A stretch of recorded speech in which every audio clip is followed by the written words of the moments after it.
أعوذ بالله من الشيطان الرجيم. بسم الله الرحمن الرحيم. الحمد لله رب العالمين، وأفضل الصلاة وأتم السلام على سيدنا محمد خير الأنام، صاحب في الكحيل والخد الأسيل، صاحب الكوثر والسلسبيل، وعلى آله الذين ذهب الله عنهم الرجس وطهرهم تطهيرا، وأصحابه الغر الميامين، ومن تبعهم بإحسان إلى يوم الدين، وبعد. السلام عليكم ورحمة الله وبركاته. ala jabaga cemani musuma anga foli be be anyi bedo kira mantu ala kani sababa be ala ka bato mini ala ka duwa jabi ni kira horoma ye nasomo la horoma ye so yalla rasul. Alhamdulillah, angwa mantiliya ka doni ke bi ka tafsir la koma uba kala ma chugumi ami yorom na yoro ka kala ami kungo kono, donc ça fait que téléphone be chauffer, donc vidéo nyo hakatu madeli yere ke kunungo, donc inshallah bi normalement c'est 14h ami tafsir damne, mais nous sommes à 14h moins quelques minutes, mais anga la nyini anga make juna pour que le téléphone c'est là ka résister ka wakati mike isani aka chauffer quoi fam ko nyuma ala ko dama, mais ama nyina la fe ya rabbi ala ka tu téléphone ka me bi doni inshallah fam ko nyuma ala ko dama. Donc kunu antume bismillahir rahmanir rahim antumo dela, donc bismillah antu yo koro di fo anya fo ango bismillah koro fla be yala akoro folo ala tokola, c'est-à-dire que ye fɛn o fɛn kɛ n'i ko bismillah o kɔrɔ ye n bɛ ka fɛn kɛ ala tɔgɔ de la, n tɛ ka kɛ n yɛrɛ tɔgɔ la, n bɛ ka fɛn kɛ ala kosɔn, n tɛ ka kɛ n yɛrɛ kosɔn. Donc o bɛ kɔrɔnɔjɛya de jira ka yira ko silamɛ i bɛna fɛn o fɛn kɛ n'i ye bismillah fɔ a la o kɔrɔ ye o fɛn i bɛ k'o kɛ ala kosɔn, i b'i kɔnɔjɛya danfɛn wɛrɛ ni yɔrɔ kana yala sango e yɛrɛ fam ko ɲuman ala k'o d'a ma. A kɔrɔ filanan bismillah ni ala tɔgɔ ye, o yɔrɔ la dɛmɛ ɲini de bɛ ko fɔ,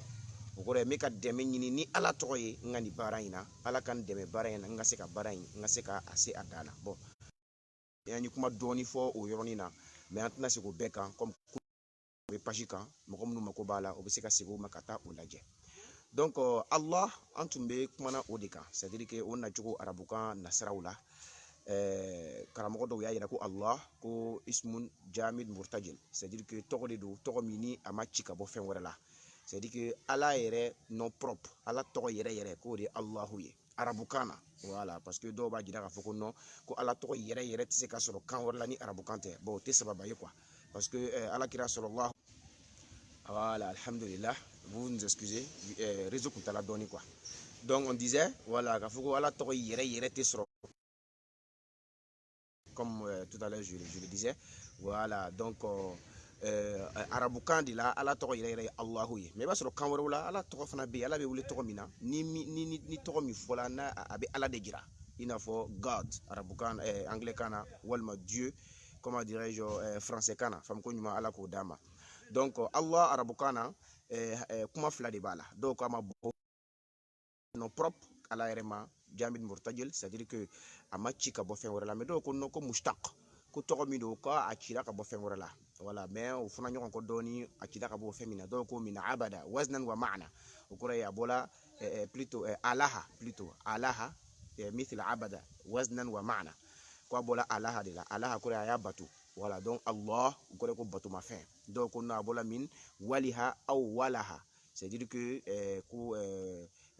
bimana tahayyara, dɔw ko Allahu fana bɔla o de la, dɔw kɔrɔ ye ko kɔnɔnafili masa, kɔrɔ ye masa min ni i b'i miiri a la a yɛrɛ zatu la, i bɛ kɔnɔnafili de mais i tɛ se ka a yɛrɛ zatu sɔrɔ, fam ko ɲuman ala k'o d'a ma. Donc tɔgɔ kuma wɛrɛw fɔla la min tɛ nin si ye, fam ko ɲuman ala k'o d'a ma. Donc o ye Allahu ta yɔrɔ ye. Donc normalement bi an tun kan ka dominer o de ye arrahman rahim, arrahman arrahim, bismillah arrahman arrahim. Donc rahman rahimu mangutu fila don, mangutu fila min ni o fila bɛɛ cila ka bɔ hinɛ la, o fila bɛɛ cila ka bɔ hinɛ la. Ni an ka tafsir dayɛlɛ min tɔgɔ ye tafsirul jalalayn, ale b'a f'i ye dɔrɔn ko hinɛ dunge min bɛ ɲumanya kɛ, voilà, hinɛ dunge min bɛ ɲumanya kɛ, arrahman rahim. Donc ale premièrement a ye hinɛ fɔ, voilà, deuxièmement arrahman rahim a y'a k'i n'a fɔ a bɛɛ ye kɔrɔ kelen ye, parce que sifatani mushtaqani min arrahma, mankutu fila don minnu fila kuma hinɛ de la, voilà, donc ale y'a bɛɛ kɛ kɔrɔ kelen ye, mana hinɛ dunge min bɛ ɲumanya kɛ, fam ko ɲuman ala k'o d'a ma. Nin yɔrɔ in na karamɔgɔ dɔw sɔrɔla ye minnu ko non hinɛ sɔmi dɔ de don, hinɛ ye sɔmi dɔ de ye, jɔn bɛ adamaden kunda, voilà, parlant de nous-mêmes, hinɛ sɔmi dɔ don, on ressent an bɛ min sɔmi sɔrɔ an dusukun na, a b'i n'a fɔ dimi sugu dɔ, voilà, n'i ye mɔgɔ dɔ ye lihalaya dɔ la, lihalaya min man ɲi, walima i ye mɔgɔ dɔ ye laafo bolo kan cogo dɔ la, i b'a ye i dusu, c'est à dire i bɛ dimi dɔ ressenti i dusukun na, dimi dɔ. Donc o dimi min n'i b'a ressenti i dusukun na, o dimi o de bi furakɛ ni ɲumanya de ye, o bɛ furakɛ ni nɛɛma kɛli ye i ye hinɛ sɔrɔ mɔgɔ min n'a ye, voilà, c'est mɔgɔ min y'a to i hinɛna, donc hinɛ in b'i bila nɛɛma kɛli la o tigilamɔgɔ ye, walima ka ɲumanya kɛ a tigilamɔgɔ ye. Donc le fait que hinɛ ye o fɛn de ye, o kɔrɔ ye sɔmi min don min bɛ sɔrɔ dusukun na, a b'i n'a fɔ dimi sugu dɔ min bɛ furakɛ ni nɛɛma ye. Karamɔgɔ dɔw sɔrɔla minnu ko ala tɛ mankutu ni o ye, i t'a fɔ ko ala bɛ hinɛ, voilà, i b'a fɔ donc hinɛ in bɛ mɔgɔ bila fɛn min na, voilà, i bɛ ala mankutu ni o de ye, voilà, donc hinɛ walima dimi walima o n'a ɲɔgɔnnaw, donc ni kuma sugu minnu bɛna kɔrɔna kɔnɔ, donc karamɔgɔ dɔw y'a jira ko non, i tɛ a fɔ hinɛ directement, i t'a fɔ dimi directement, mais hinɛ bɛ wolo fɛn min na n'o ye nɛɛma kɛli ye, walima dimi bɛ wolo fɛn min na n'o ye tasara ye, ɲangata kɛli ye, ko i b'o de fɔ k'o dami ala ma, mais i tɛ nɛɛma fɔ directement, i tɛ hinɛ fɔ directement, i tɛ tɔɔrɔ fɔ directement, dimi fɔ directement, faamu ko ɲuman ala k'o d'a ma. Donc arahmanu rahim yɔrɔ la, karamɔgɔw ko o ye kɔrɔ damadɔw di a la, voilà, donc dɔw ko duniya nɛɛma lɔkɔlen tigi ani lahara nɛɛma kɛrɛnkɛrɛnlen tigi, n'o de ye ka rahmanu rahim k'o bɔ ɲɔgɔn na. Donc arahman ale bɛ kɛ almun'im bi ni'amil amma, voilà, nɛɛma lɔkɔlen tigi, o kɔrɔ ye min bɛ nɛɛma kɛ, nɛɛma min n'a bɛ bɛɛ labɔ, voilà, min bɛ kafiri bɛ dɔ sɔrɔ a la, silamɛ bɛ dɔ sɔrɔ a la, n'o ye diɲɛ nɛɛma ye, bɛɛ ka kan o la ala bolo, a ye nɛɛma kɛ o la ka bɛɛ labɔ. Arrahim o de ye almun'imu bi ni'amil khasa, n'o de ye hinɛ nɛɛma kɛrɛnkɛrɛnlen tigi, voilà, kɔrɔ ye min bɛ nɛɛma kɛ nɛɛma kɛrɛnkɛrɛn la, n'o ye lahara nɛɛma ye, ni o labɛnlen don ɲumankɛlaw ye minnu y'a to ala ta la ka kɛ ala ye, o bɛ taa di olu ma, faamu ko ɲuman ala k'o d'a ma. Donc arrahmanu rahim a kɔrɔ fɔla nin cogo in na karamɔgɔ dɔw fɛ. Dɔw fana ko arrahmanu rahim a kɔrɔ ye min ye, i n'a fɔ an karamɔgɔ asawi a ka hasiyatula la tafsir al-jalalain, ale ko arrahman o de ye almun'im bi jala'il ni'am, arrahim almun'im bi daqa'iq ni'am, voilà, ale y'a kɔrɔ fɔ o cogo la, donc c'est un peu différent, an ye min fɔ sisan, ale ka kuma kɔrɔ ye di, a ko min bɛ nɛɛma kɛ ni nɛɛma belebelebaw ye, o de ye arrahman, voilà, c'est à dire que nɛɛma minnu bangelen don. Maintenant arrahim ko le ye nɛɛmaw ye, nɛɛma minnu ni u bangelen tɛ nka minnu ka misɛn, faamu ko ɲuman ala k'o d'a ma. Donc il y a toute cette série d'interprétations de ces deux mots là. En français on dit le tout miséricordieux, le très miséricordieux, voilà, français o yɛrɛ y'a fɔ ten k'a bɔ ɲɔgɔn na, faamu ko ɲuman ala k'o d'a ma. Mais an karamɔgɔ dɔ bɛ yen min tɔgɔ ye Seyid Muhammad Rashid Rida, a ka tafsir la, tafsir min tɔgɔ ye tafsirul manar, ale ye comment dirais-je lakalili kɛ ka bɔ a karamɔgɔ la, min ye Sheikh Muhammad Abdu, o y'a karamɔgɔ de ye, parce que ale yɛrɛ ka kitabu ye n'o ye tafsirul manar, fil asl en réalité a bɛ ka a karamɔgɔ de ka tafsir lakali, n'o ye Sheikh Muhammad Abdu, o y'ale karamɔgɔ de ye, o ye tafsir dɔ de, o ye tafsir kɛ misiri kɔnɔ,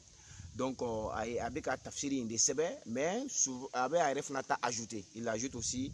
lui-même ses propres compréhensions, faamu ko ɲuman ala k'o d'a ma. Donc Muhammad Abdu tafsirul manar kɔnɔ, ale ye vraiment différence dɔ di bayna arrahman wa rahim, différence min vraiment c'est très important, ni i yɛrɛ b'a ye o de bɛ kɛ différence ye kuma fila ni ɲɔgɔn cɛ. Ale y'i basé mun kan? A y'i basé kuma yɛrɛ kumaden kan. Arrahman arabukan na a bɛ suma ni fa'alan de, fa'alan, c'est à dire que rahman fa'alan, i n'a fɔ atoshan ani jawan, n'i ye o kuma fɔcogo in lajɛ, o bɛ fɛn ka bonya de jira, ka fɔ ko fɛn sela a dan na, min siyagil mubalaga, voilà, n'i ko jawan o kɔrɔ ye ko kɔngɔ bɛ mɔgɔ min na, mɔgɔ min ka kɔngɔ a sela fɔ a dan na, kɔrɔ ye kɔngɔbagatɔ kosɛbɛ kosɛbɛ, walima n'i ko atoshan bi maana mɔgɔ min ni minɔgɔ b'a la, minɔgɔ min ni a dansago la, c'est à dire minɔgɔ b'a la fo ka se a dan na, o de ye atoshan. Donc rahman a kɔrɔ bɛ kɛ sisan masa min bɛ nɛɛma kɛ bon an bɛna nɛɛma fɔ puisque n y'a fɔ a ye cogo min hinɛ ta karamɔgɔ dɔw ko k'u bila donc an yɛrɛ b'u taabolo de kan n'o ye al-madhhab al-ash'ari fi al-aqaid fam ko ɲuman ala k'o d'a ma donc ar-rahman ala wazni fa'alan a bɛ kɛ sisan masa min ni ale bɛ nɛɛma kɛ nɛɛma min ni a dan sagolen don kɔrɔ ye nɛɛma min sen no fo dan na voilà c'est à dire nɛɛma min n'a sen bɛ fo dan na mais suratu fa'alan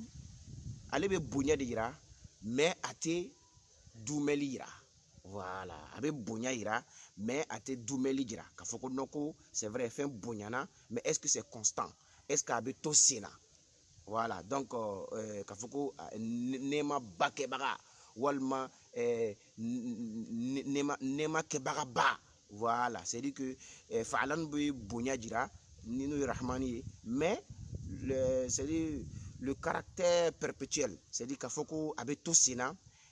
donc rahmani o kɔrɔ tɛ rahmani kɔnɔ donc voilà pourquoi rahimu nana parce que rahim ale bɛ ala wazni fa'il bon fa'il ni k'o filɛ très généralement ale bɛ sabati de jira o kɔrɔ ye dumɛli c'est à dire ale bɛ mankutu de jira mankutu minnu ni tuma caman o tɛ fara ka bɔ mankututigi la parce que fa'alan ta par exemple ni ko ghatoshan ko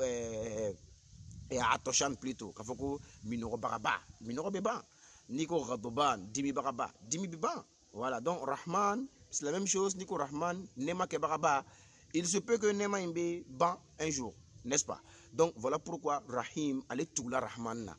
rahim tugula rahman na pour démontrer que ala ka nɛɛma a ka bon bonya dan don adamaden yɛrɛ tɛ se k'a jate ka s'a dan na ala ka nɛɛmaw c'est à dire que rahman b'o de jira quoi nɛɛma bonya c'est débordant a ka bon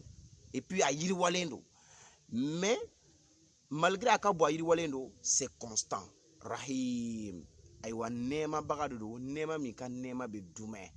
nɛɛma min c'est à dire a mankutulen don ni nɛɛma kɛli ye nɛɛma min tɛ jɔ a mankutulen don ni nɛɛma kɛli ye nɛɛma min kɛli tɛ jɔ o kɔrɔ ye a bɛ nɛɛma kɛ wagati tɛ na k'a fɔ ko ala ka nɛɛma bɛ jɔ voilà ala ka nɛɛma c'est à dire ala yɛrɛ mankutulen don a yɛrɛ zaatu la ni nɛɛma kɛli ye voilà c'est à dire k'a fɔ ko a bɛ nɛɛma kɛ bi a ta kɛ sini a bɛ nɛɛma kɛ sini a ta kɛ sinikɛnɛ non c'est à dire que a bɛ nɛɛma kɛ tuma bɛɛ a ka nɛɛma tɛ jɔ donc o de ye ar-rahim fam ko ɲuman ala k'o d'a ma parce que rahim bɔla min fa'il alors que n'i ye fa'il lajɛ par exemple alim o bɛ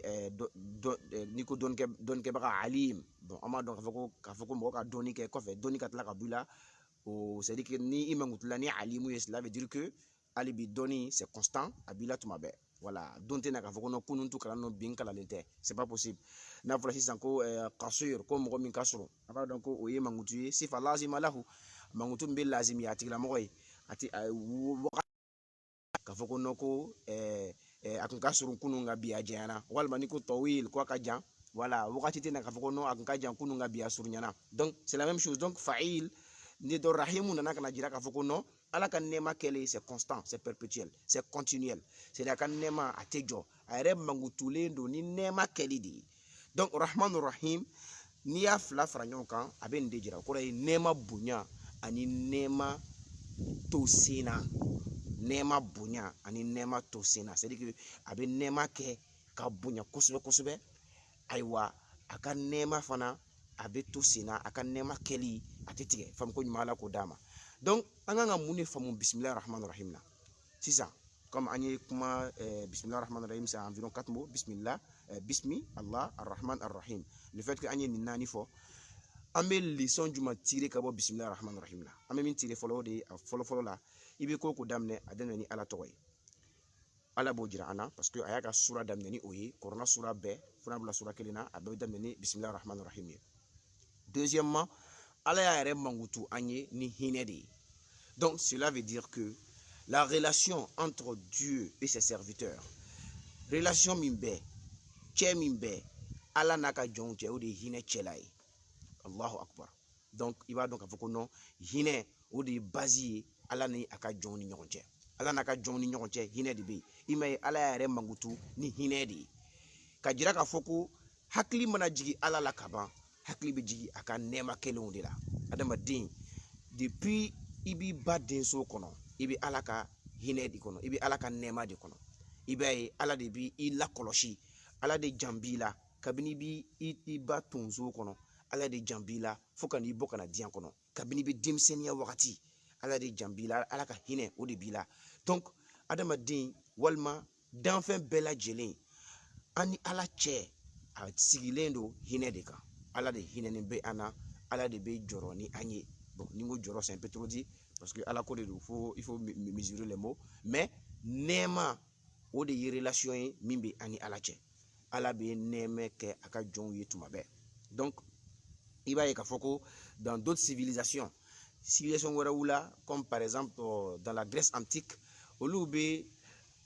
ala ka relation ou bien alaw ka relation parce que c'était des polythéistes o tun bɛ ala caman de bato ala caman de tun bɛ il y a Zeus et puis il y a d'autres divinités donc la relation de ces divinités là avec les humains c'était une relation de rivalité d'animosité voilà c'est que Grèce antique comme olu tun ye kodɔnna fɔlɔfɔlɔw ye olu n'u ka kodɔn n'u ka faamu bɛɛ u ka alaw ni olu cɛla a kun sigin bɛ juguya de kan ani ɲɔgɔn kɛlɛ ɲɔgɔnya bɛɛ mɛn tuma bɛɛ ko alaw ni adamadenw de bɛ ɲɔgɔn na faamu ko ɲuman ala k'o d'a ma n'i yɛrɛ taara ancien testament kɔnɔ ka ancien testament kalan n'o ye chrétienw ka bible ye i bɛ taa sɔrɔ k'a fɔ ko la relation entre Dieu ala yɛrɛ ani bani israilakaw ni ɲɔgɔn cɛ i bɛ taa sɔrɔ ko janfa relation de don voilà c'est dire que tuma bɛɛ ala a bɛ piège de bila a ka jɔnw ye ka to ka namara k'u la bon vraiment n'i ye dans d'autres civilisations dans d'autres religions mais silamɛya kɔnɔ l'islam est clair et net la relation entre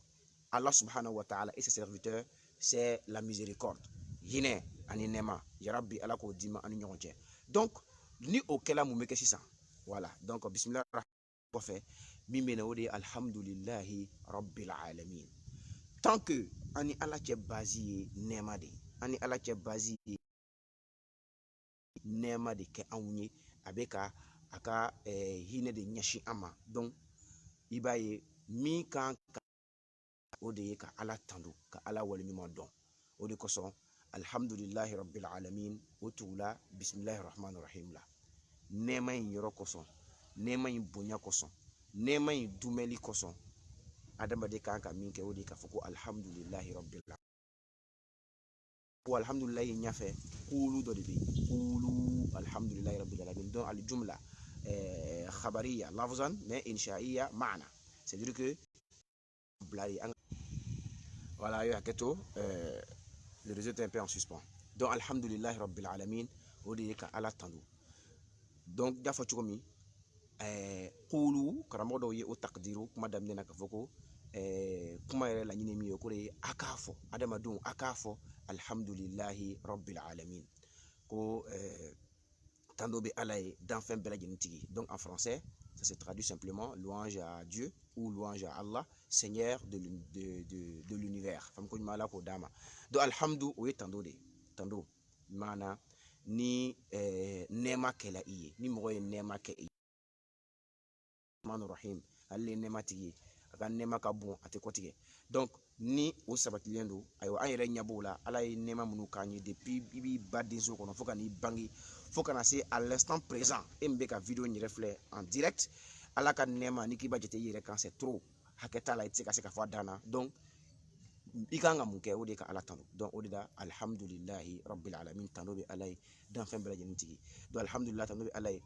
ala kɛlen ka tando in fɔ o de ye ka tando don an da parce que n y'a fɔ ko kulu bɛ a daminɛ na i n'a fɔ karamɔgɔ y'a fɔ cogo min donc tando de don bɛ an da ala yɛrɛ fɛ ale ala bɛ tando cogo min na tando cogo la ɲuman na donc a ko alhamdulillah tando bɛ ala ye rabbil alamin o farala kan ka yira k'a fɔ ko ala subhanahu wa ta'ala ale de ye danfɛn bɛɛ lajɛlen tigi ye an bɛ se ka fɔ ten parce que rabbi kɔrɔ caman bɛ rabu la rabu kɔrɔ dɔ ye ayiwa o fana o bɛ kɛnɛ kan an bɛɛ bɛ ala ka mara kɔnɔ voilà c'est à dire ni ala ye min laɲini ni an ye wagati min na sanga min na o de bɛ kɛ donc alhamdulillahi rabbil alamin donc rabbil alamin bɛ se ka kɛ a kɔrɔ ye marabaga ye rabbil alamin a kɔrɔ de ye bolomatabaga o kɔrɔ ye mɔgɔ min jɔn bɛ ni fɛn dɔ ye donc an fana b'a dɔn ko siga t'o la et puis rabbil alamin a kɔrɔ dɔ fana ye min ye ce qui est le plus marquant o ye jumɛn ye o de ye lamɔbaga o kɔrɔ ye lanɛgɛbaga min bɛ comment dirais-je, entretien kɛ mana a bɛ ka entretien kɛ danfɛn bɛɛ lajɛlen na. Et ni kɔrɔ in c'est très important, kɔrɔ dɔ de don min ni an kan ka hakili to la kosɛbɛ kosɛbɛ. Parce que n'a fɔra rabbil alamin, ala y'an bɛɛ dan, certes, mais en même temps c'est an tigi don, parce que le fait que a y'an dan ka ban an tigi don, ale de ka kan ni bato ye, an y'an ka bato ɲɛsin ale de ma. Mais en même temps a ma ɲinɛ an kɔ, a m'an to yen.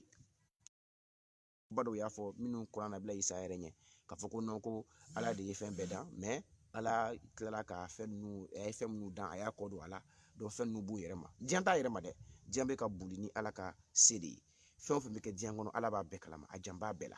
A ko aya wɛrɛ la, a ko wa ma tasqutu min waraqa, ko a tɔgɔ bɛ di yiri fura si tɛ kari ka bɛn, yiri fura si tɛ kari ka bɛn. Diɲɛ mumɛ a n'a kungow n'a a tu kɔnɔnaw, dugu kɔnɔnaw, yiri fura si tɛ kari ka bin fo ala bɛ bɔ a kalama. Allahu akbar. C'est que i b'a dɔn ko ala jan bɛ an na, a bɛ ka an kɔlɔsi de, a bɛ ka an, c'est dire que il nous suit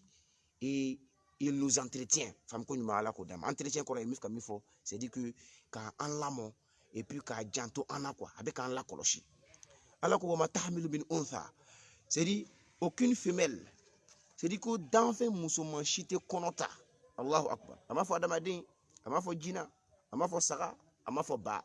A ko de ko danfɛn musoman si tɛ kɔnɔ ta. F'a kɔnɔ ta waati ala b'a kalama ko ni danfɛn in ye kɔnɔ ta. A b'a dɔn o ye dɔnni kɛ fɛn se dan ye dɛ. C'est dire ni si tɛ kɛ ala ɲinɛ ma, ala bɛ nin bɛɛ kalama. Donc cela veut dire que ala, c'est dire que a n'an bɛ ɲɔgɔn fɛ n'a ka dɔnni ye, a ma tigɛ ka bɔ an na seconde kɔnɔ. Seconde, hali wagati min ka dɔgɔ seconde ye, hali wagati min ka dɔgɔ ni seconde ye, ala ma, comment dirais-je, tigɛ ka bɔ an na ni o ye. Faamu ko ɲuman ala k'o d'an ma. Donc rabbil alamin a bɛ o de jira k'a fɔ ko ala an tigi don, certes ale de ye an dan, ayiwa an b'ale de ka mara kɔnɔ, an bɛ taa a janba na, a bɛ ka an lakɔlɔsi. Faamu ko ɲuman ala k'o d'an ma. Al alamin a kɔrɔ fɔli dakuruɲa kelen dɔrɔn, i b'a fɔ ko danfɛn bɛɛ. N'i ko danfɛn bɛɛ tigi, je pense que o bɛ alamina bɛɛ ta, parce que danfɛn tɛ bɔ danfɛn na ala ka tigiya kɔnɔ, danfɛn tɛ bɔ danfɛn na ala ka maraya kɔnɔ. Voilà, bon, alamin dɔw y'a kɔrɔ kɛ adamadenw dɔrɔn ye, parce que a y'a dɔ la ala b'a fɔ kuranɛ kɔnɔ tabarakalezi, ko ala bonyana a hɛrɛ cayala masa min ye kuranɛ jigin a ka jɔn kan, liyakuna lilalamina nadhira, liyakuna lilalamina nadhira. Munna a ye kɛ bagabagalibaga ye, kangaradabaga ye alamina ye, donc alamina fɔlɔ yɔrɔ la, alors que an b'a dɔn alakira cila sallallahu alaihi wasallam jinɛw ni adamadenw de ma, donc dɔw ye alamina kɔrɔ dan o ma k'a fɔ ko non ko jinɛw ni adamadenw dɔrɔn de don. Mais alalam arabukan yɛrɛ la, masi wallah, fɛn o fɛn tɛ ala ye o bɛɛ ye alamu ye. Voilà, donc c'est vrai, a farala ɲɔgɔn kan a kɛ jamu mudakar salimi ye, tagliban lil uqala ala ghayr al uqala. Karamɔgɔ b'a fɔ cogo min, c'est dire ko hakilitigi minnu bɛ yen k'olu giriya hakilidaw ma, o de kosɔn a farala a kɛla jama ye hakilitigiw ka sira kan, n'o ye jamu mudakar salimi ye. Faamu ko ɲuman ala k'o d'an ma. A nɛmɔ min bɛ faamu dɔrɔn o de ye ala tanto la, ala y'an kalan a tanto cogo la, ka a yɛrɛ tantoli don an da, an ka tanto, en même temps k'a yira k'a fɔ ko ni ala tanto la, i tɛ ala tanto, c'est dire ka dan ala yɛrɛ tɔgɔ ma f'i ka a mankutu d'a kan, k'a ka bonya jira, k'a ka setigiya jira. O de kosɔn rabbil alamin o tugula alhamdulilahi la. Faamu ko ɲuman ala k'o d'an ma. Arrahman rahim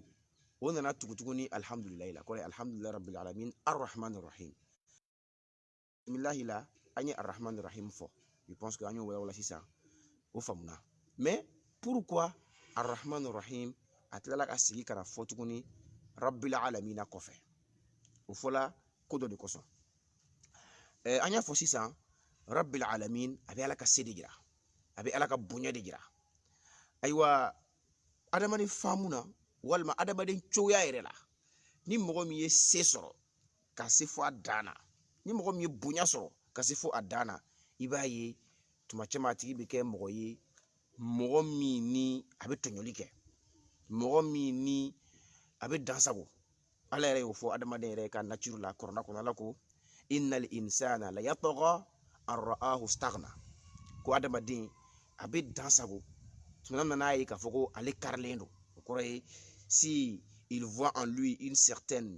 comment dire suffisance k'a fɔ ko il se suffit ça va chez lui i b'a ye a bɛ dan sago o ye adamaden cogo yɛrɛ ye donc ni ala yɛrɛ mankutu ni se bɛɛ ye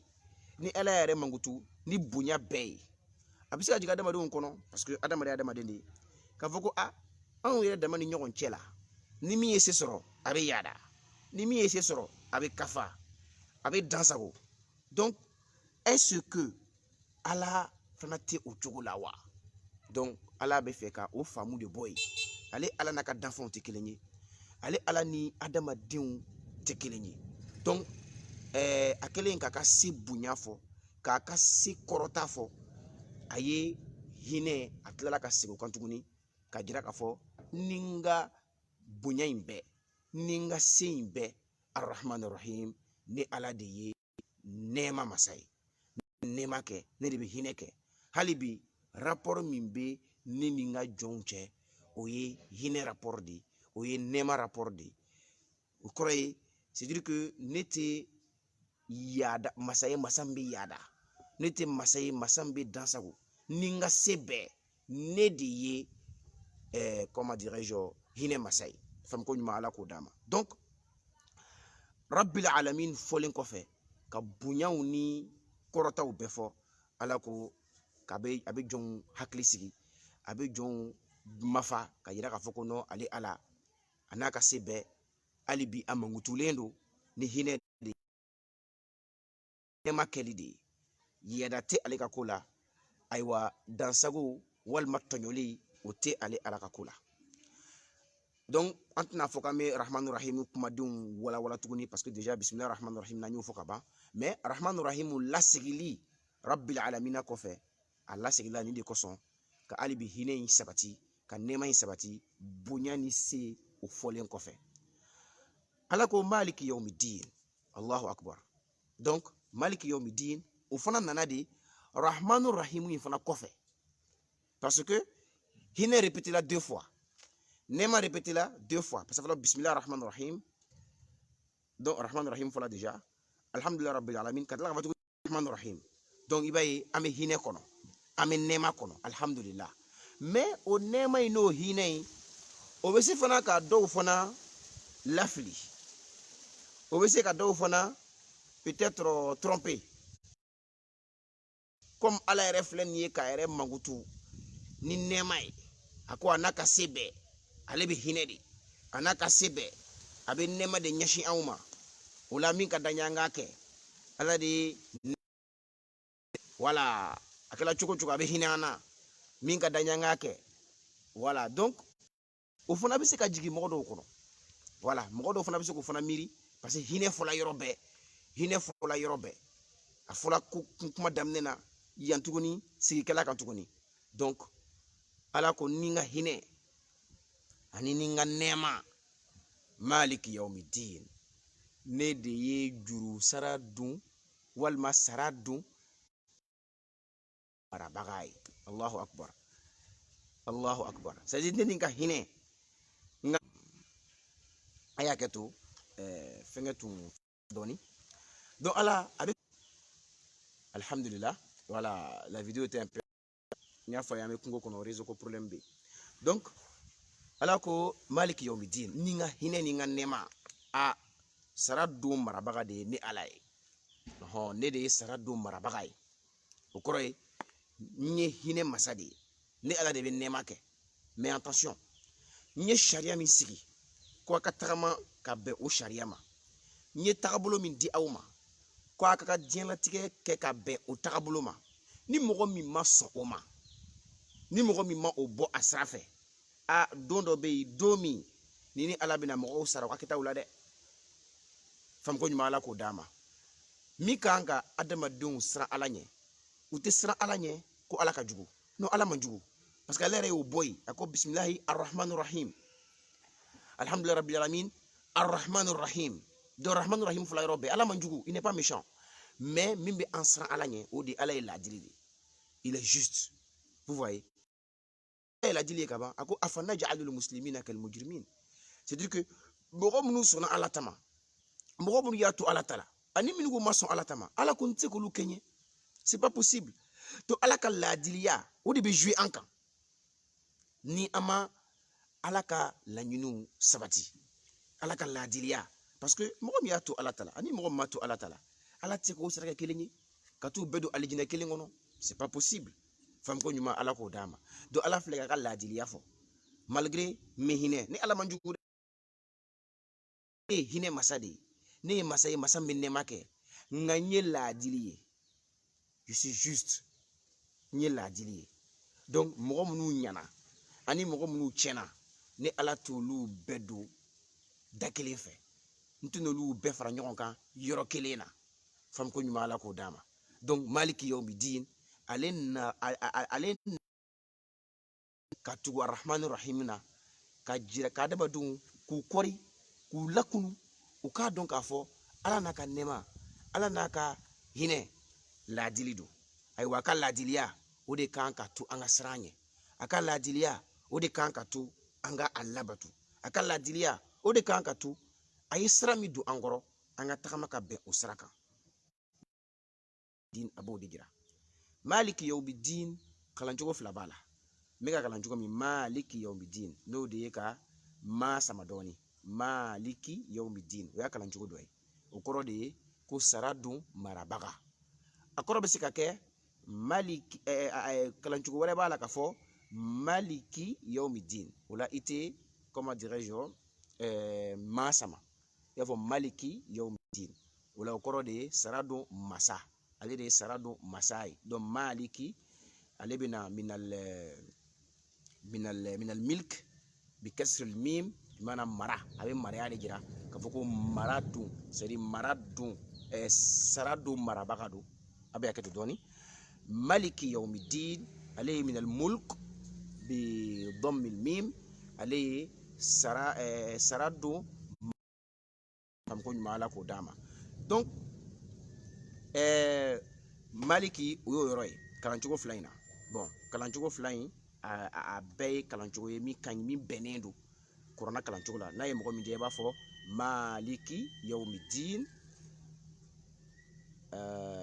maliki yawmi din walima maliki yawmi din famuko ɲuman ala k'o d'a ma donc a din an y'a kɔrɔ fɔ an ko sara o y'a kɔrɔ dɔ ye maa kɔrɔ dɔ fana ye alhudu' majigi o kɔrɔ ye danfɛnw bɛɛ bɛ majigi don min parce que danfɛn dɔw yadalen don diɲɛ kɔnɔ yan danfɛn dɔw yadalen don voilà excusez un peu on dirait que volume tun man bon kosɛbɛ voilà merci pour la remarque dɔ ye a fɛngɛ kɛ inchallah merci an ye dɔ fara volume kan Sori Conté merci beaucoup famuko ɲuman ala k'o d'a ma a din maliki yawmi din c'est à dire que ou bien maliki yawmi din an y'a fɔ sisan soit sara don marabaga ou bien sara don masa maintenant a din kɔrɔ fila b'a la sara don a din aljaza donc din kɔrɔ ye o de ye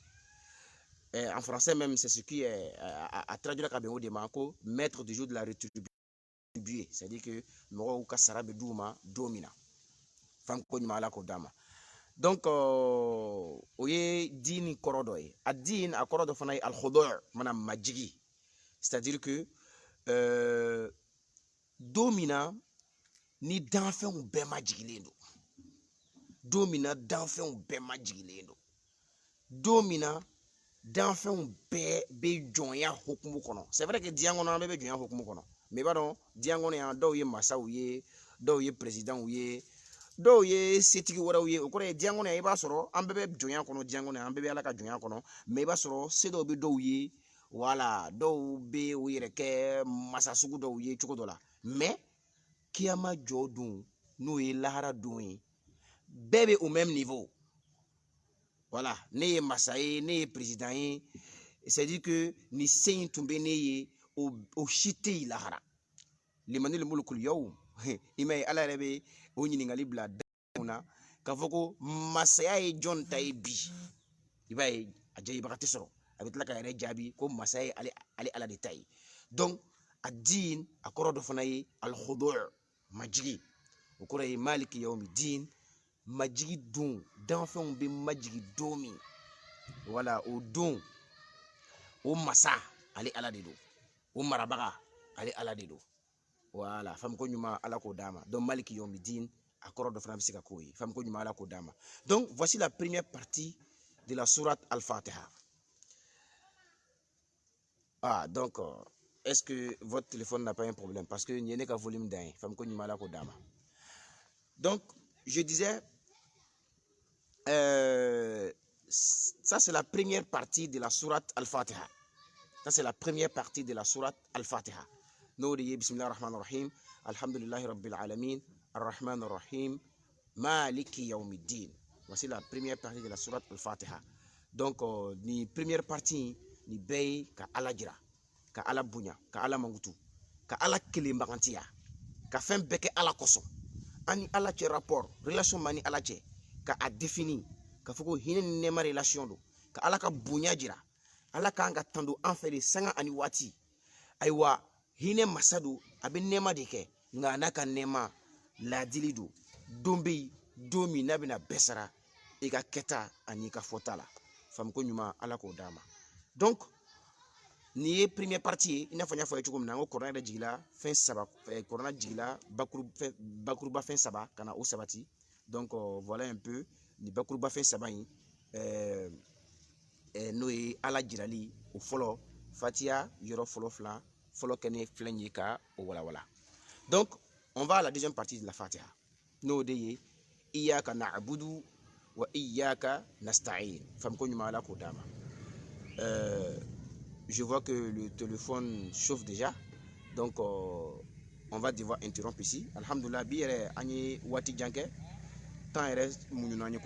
on a fait plus de 30 minutes,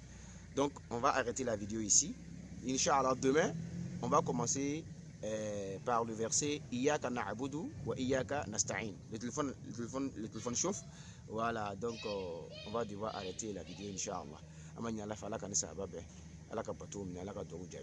Alhamdulillah, on a excédé les 30 minutes, mais le téléphone commence là à signaler. Donc, amena à jouer en follow. Voilà. Ou bien on va continuer. On va continuer. Ça chauffe, mais voilà. On va continuer. Je pense qu'on va continuer. Voilà, ça chauffe, mais on va continuer. Ni atala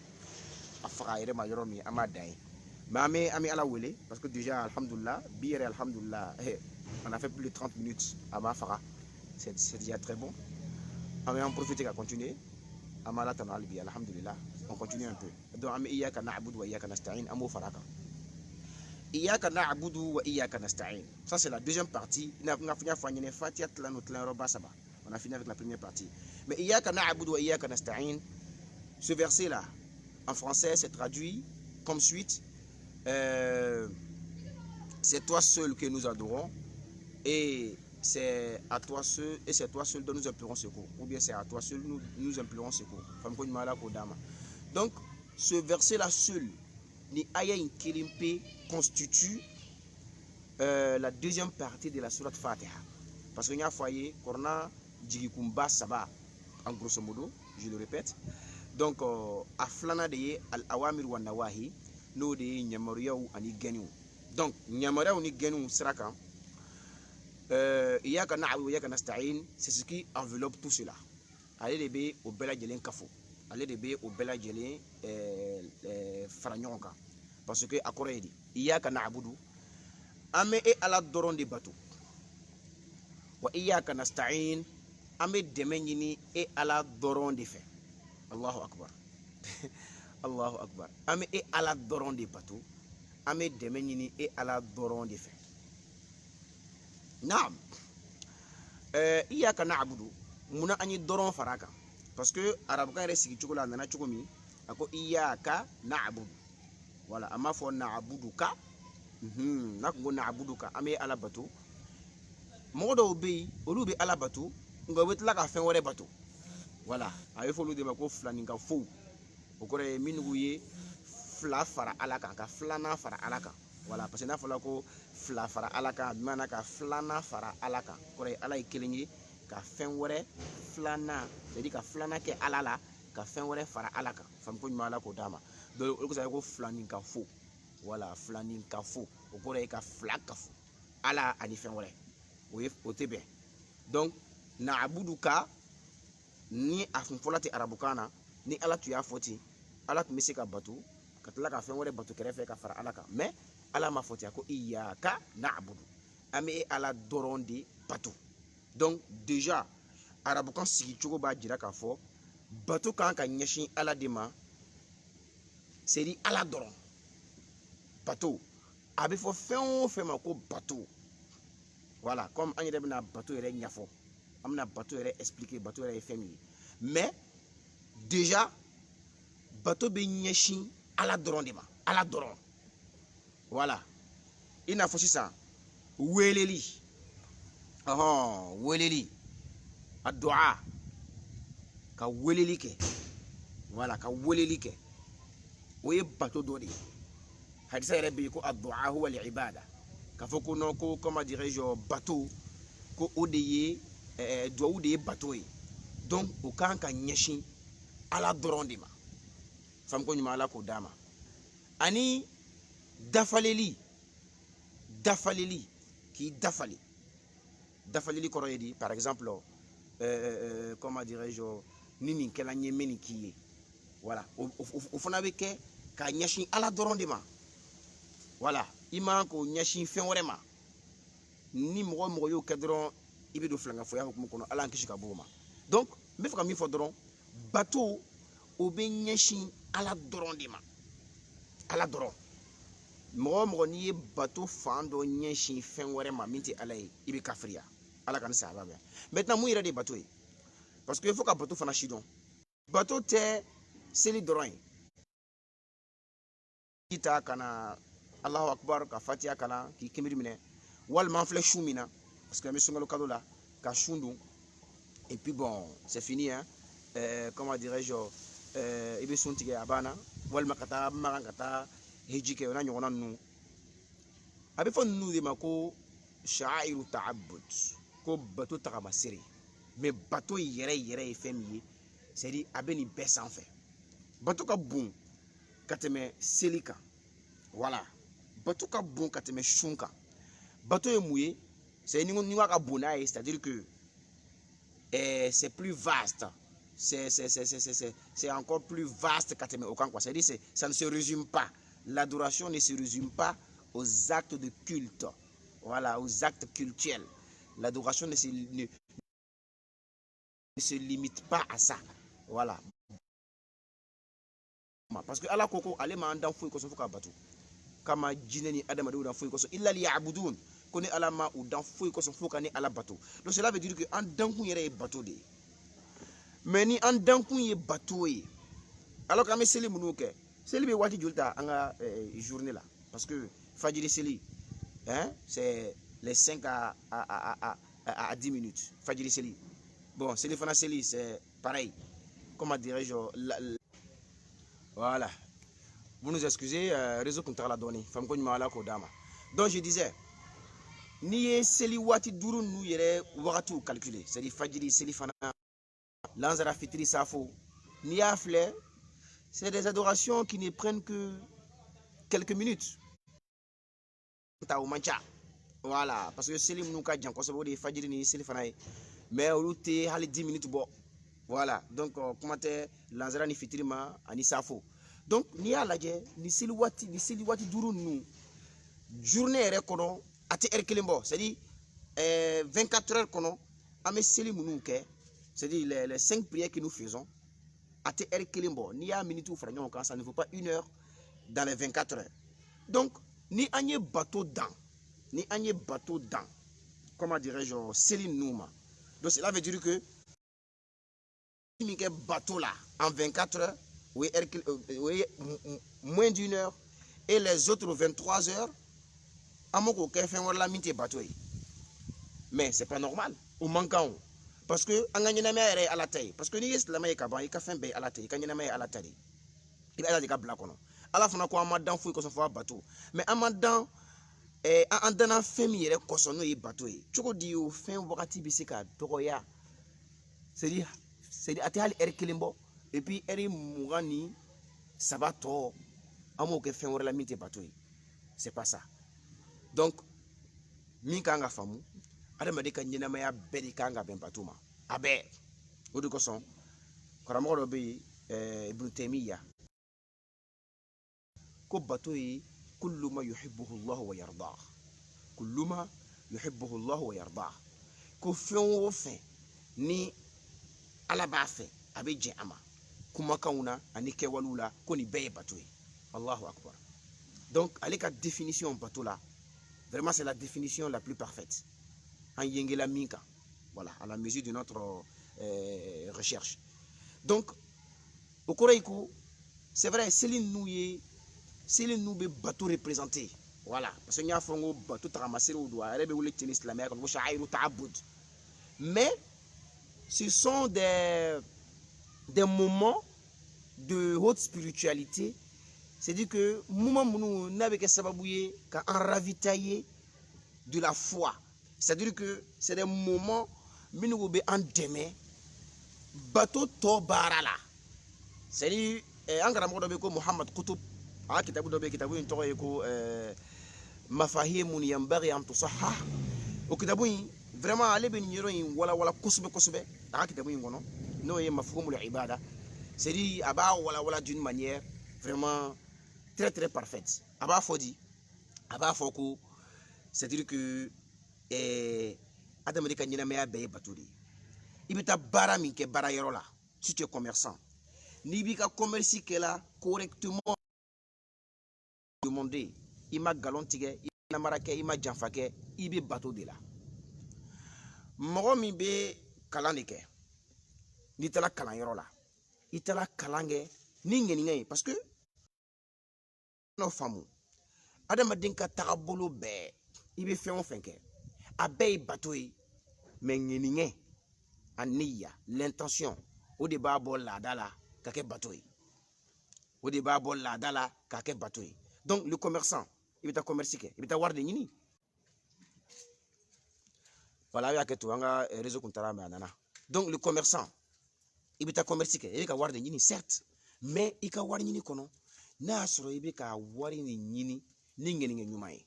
k'a kɛ k'a fɔ ko non, i bɛ ka Ala de, i bɛ ka k'a kɛ de k'a fɔ ko i bɛ ka wari ɲini Ala de kosɔn, ka wari ɲini ka Ala ka diinɛ dɛmɛ, ka wari ɲini, c'est-à-dire que et puis i bɛ ka ɲini a ɲini cogo la, i ma namara kɛ, i ma janfa kɛ, i y'a ɲini jɛlenya kan, i bɛ bato de la. C'est la même chose, mɔgɔ min fana bɛ kalan kɛ, i bɛ taa kalan kɛ, i ŋɛniŋɛ ye n bɛ ka kɛ Ala de kosɔn, munna n yɛrɛ ka faamu sɔrɔ, n ka n yɛrɛ woloma, n ka mɔgɔ wɛrɛw woloma, n ka taga ɲɛ dɔ naati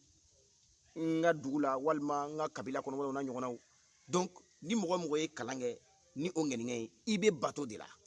Métier tigi, il b'i ka métier baara la k'i ka halala ɲini, i b'a ɲini na ladiliya kan, i ma namara kɛ, i ma janfa kɛ, i ka ɲini fana de ni Ala de ye, k'a fɔ ko Ala k'i sɔn i ka se ka ɲumanyaw kɛ o n'a ɲɔgɔnnaw, i bɛ bato de la. Donc cela veut dire que i bɛ fɛn o fɛn na, i bɛ fɛn o fɛn na, comment dirais-je, i ka ɲɛnamaya kɔnɔ, i bɛ baara o baara la, n'i y'a bɛɛ kɛ ni o ŋɛniŋɛ ye, k'a bɛɛ kɛ a kɛcogo ɲuman na, i bɛ bato de la. Donc seli wagati ninnu, olu b'i n'a fɔ wagatiw de don, wagati minnu ni c'est-à-dire que olu b'i jidi hali bi hakili jigi la Ala la pour que i ka wagati tɔw, wagati minnu bɛ seli wagatiw ni ɲɔgɔn cɛ,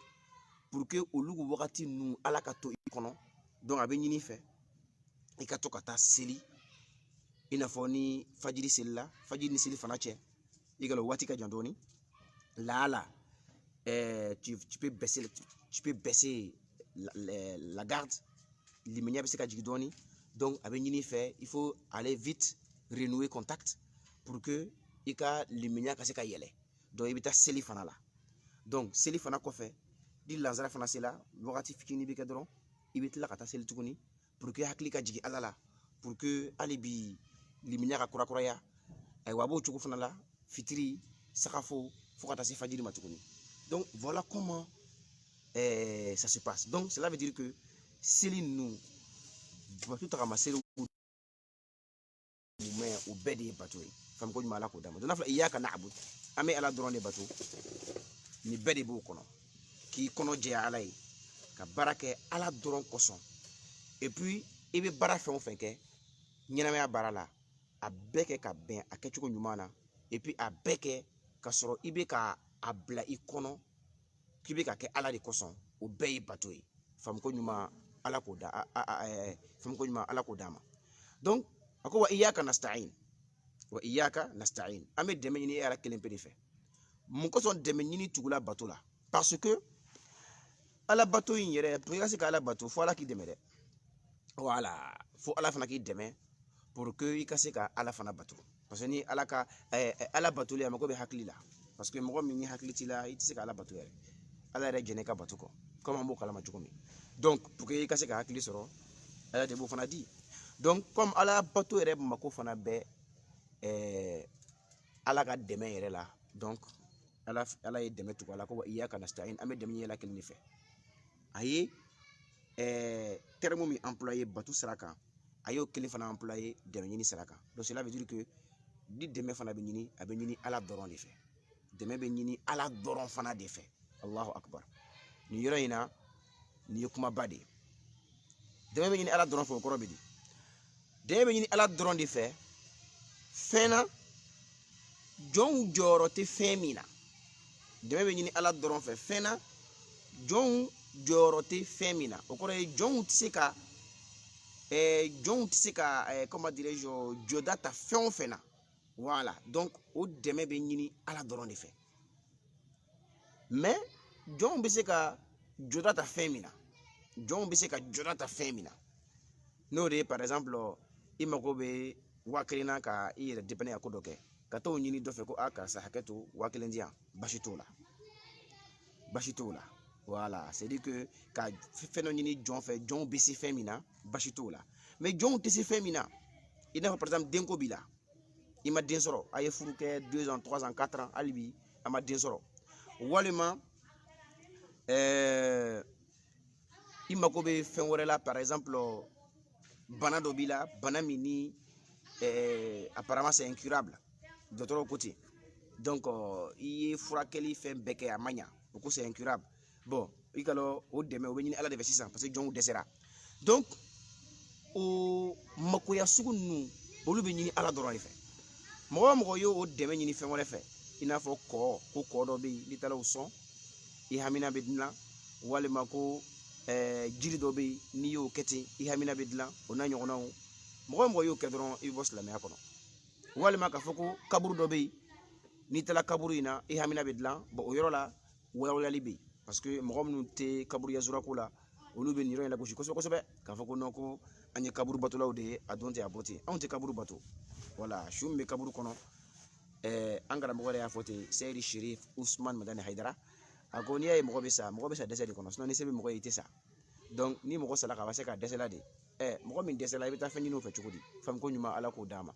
mais min bɛ faamu dɔrɔn o de ye an bɛ taa ala de wele su kɔrɔ surtout su min ni ale ye laharama mɔgɔ ye o kɔrɔ ye su min ni a y'a kɛ ala ye donc ale dayɔrɔ o ye laharama yɔrɔ ye n'i ye ala wele laharama yɔrɔ la ala bɛ sɔn donc ala de bɛ wele nka su tɛ wele kaburu tɛ bato ala de bɛ bato mais comme lagosilikanw don mais bon souvent de temps en temps on est obligé de k'a walawala dɔɔni sinon bɛɛ b'a kalama mɔgɔ minnu bɛna kaburu yazura in na bɛɛ b'a dɔn k'o tɛ kaburu batulaw alhamdulillah et puis Dieu merci o bɛ dugawu minnu fana kɛ ye ka a bɛ ala wele minnu kɛ ye ala fana bɛ sɔn ayiwa o ŋɛniŋɛnw minnu a bɛ sabati faamu ko ɲuman ala k'o d'a ma donc dɛmɛ bɛ ɲini ala dɔrɔn de fɛ ala ko wa iyyaka nasta'in ayiwa hali i adamaden ɲɔgɔn k'ale fana deli ka dɛmɛ ɲini a fɛ tuma dɔ la ni adamaden sera niveau dɔ la ka jɛn hali o kɔ ka kari hali o kɔ o fana ye bonya dɔ fana ye o fana ye bonyaba dɔ de ye i n'a fɔ an karamɔgɔ seyidi sherif usman madani hayidara alhamdulillah ale yɛrɛ ka kuma lakalili la a ko ala de m'o nɔgɔya ale ye quoi allahu akbar ko ala m'o nɔgɔya ale yɛrɛ hayidara ye a ka danfɛn dɔ de ye ko hali a yɛrɛ wolofa Parce que c'est normal, tout le monde demande à son père. Comme hali akanka gele alima.